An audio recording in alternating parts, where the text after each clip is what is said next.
एक अच्छा और इम्पॉर्टेंट लॉजिकल क्वेश्चन है, day to day life application of mathematics. इसका एरिया और इसका एरिया इक्वल होगा, दोनों आर अलग ले लिए, नहीं तो दोनों सेम में आप कट कर सकते हो। भूल जाते होते स्क्वायर रूट कैलकुलेट करना भी। सॉल्व कर रहा हूं, इसे मल्टी डिसिप्लिनरी क्वेश्चन कहते हैं। क्यों कहते हैं? क्योंकि इसमें दो चैप्टर्स एक साथ यूज हो रहे हैं, दो चैप्टर एक साथ यूज हो रहे हैं। यहां पे एरिया रिलेटेड टू सर्कल, एक सेक्टर है, उससे हम एक कोन बना रहे हैं, यानी सरफेस एरिया वॉल्यूम। दो चैप्टर एक साथ यूज हो रहे हैं। पहले क्वेश्चन देखो, a sector of radius 21 centimetre and centre angle 120 degree is made into a cone. इसे घुमा के एक कोन बना दिया, such that the radius becomes the slant height. ये जो रेडियस है ये स्लांट हाइट में कन्वर्ट हो गई। Find the volume of the कोन, हमें इस कोन का वॉल्यूम फाइंड करना है। ध्यान दो, ये रहा मेरे पास सेक्टर जो इस टाइम मैंने लिया हुआ है, इसका एंगल 90 डिग्री है, यहां पे हमें 120 वाला मिला है, तो आप उस बात को थोड़ा सा माइंड में रख लेना। अब इस सेक्टर को मैंने घुमाना है। जब हम इसे घुमाएंगे तो ये कोन बन जाएगा। अब नोटिस करो, radius becomes the slant height, radius slant height बन गई। तो इस सेक्टर को इस कोन में हमने कन्वर्ट कर दिया। अब जब सेक्टर कोन में कन्वर्ट हो गया है तो इसका वॉल्यूम कैलकुलेट करना है। अब वॉल्यूम कैलकुलेट करने के लिए आप नोटिस करो, इसका एरिया और इसका एरिया इक्वल होगा, या इसका लेंथ ऑफ आर्क इसकी बेस की सरकमफ्रेंस के इक्वल होगा। कोई भी एक मेथड ले सकते हैं। मैं ऐसा करता हूं, length of arc of sector, length of arc of this sector, ये वाली, will be equals to circumference of base of cone। आप बात को बहुत अच्छे से सोचते हुए जाना। ये देखो, ये रहा इसका लेंथ ऑफ आर्क, रेड से मैंने आपको शो कर दिया, और ये रहा इसका बेस का circumference.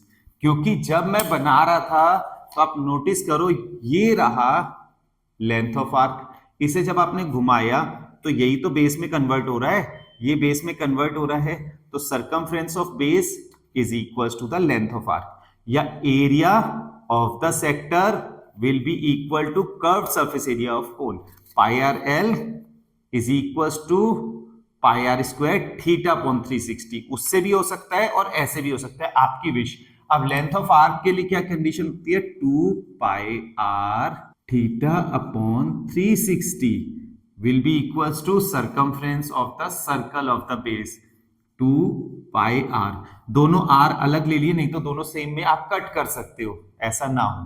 2 pi to 2 pi cancel हो गया, r is given radius of this 21 and theta is given 120 upon 360 equals to radius, r comes 7 centimetre, radius of the base is 7 centimetre.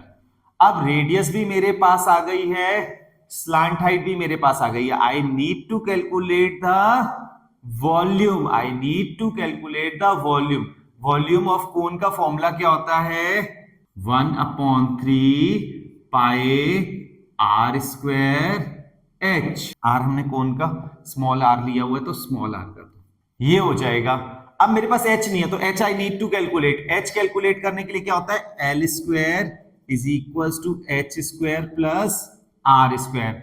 L is the slant height, 21 का square equals to H square plus R. R कितना है? 7 square. So 21 square equals to 441 minus 7 square equals to 49 equals to H square, subtract करेंगे 293 equals to H square आ गया। अब h की value कितनी आ जाएगी? अंडर रूट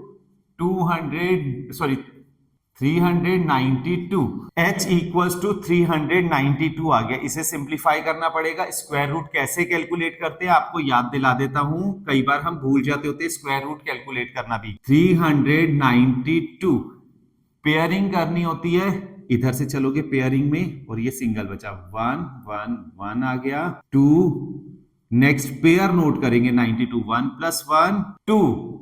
अब अगला नंबर यहां पे हमें लेना है, वो अगला नंबर क्या लें जो इसके लिए बेटर रहे? तो 9 ले लेता हूं। 9 9 81 1 कैरी 8 9 to 18 18 plus 8 26 माइनस किया 1 3 29 plus 9 38 पॉइंट लगाया यहां पे, यहां पेयर ऑफ जीरोस आ गया। मैं एक पॉइंट और डेसिमल का निकाल रहा हूं, आप अप टू 1 या अप टू 2 डेसिमल पॉइंट्स जा सकते हो। 7 लेते हैं, 7 के हमने ट्राई किया 27, सब्ट्रैक्ट किया 1 9 10 minus 7 3। Next a pair of zeros will be coming, 7 plus 7 14 4 carry 1 9 3। अब नेक्स्ट नंबर मुझे सेलेक्ट करना है, दैट विल बी 9, राइट। सो ये हो गया मेरे पास, ये आंसर आ गया 19.79। अगर अगला नंबर निकालूंगा that will be above than 5, तो ये 19.8 भी हो सकता है, but we are not going for that. Height हमारे पास कैलकुलेट आ गई 19.79। हाइट हमारे पास आ गई, height of the cone is equals to 19.79 centimetre. अब वॉल्यूम ऑफ कोन कैलकुलेट करना है तो 1/3 पाई की वैल्यू हम ले लेते हैं, रेडियस 7 है तो 22/7 लेना बेटर रहेगा, into radius is equals to 7 square into height is equals to 19.79। अब इसे सिंप्लीफाई करना सिर्फ मेरा काम रह गया है, ये एक कैंसिल हो गया, 3 7 2 14 4 कैरी 1 7 2 14 1 15 इंटू 6.6, ये मल्टीप्लाई करेंगे हमारे पास आंसर आ जाएगा। तो आंसर हमारे पास आ गया 1016.4 centimetre cube. This will be the volume of this cone, this will be the volume of this cone which is formed from the sector of radius 21 centimeter, and this is made like this a cone, so radius becomes the slant height। एक अच्छा और important logical question है, day to day life application of mathematics.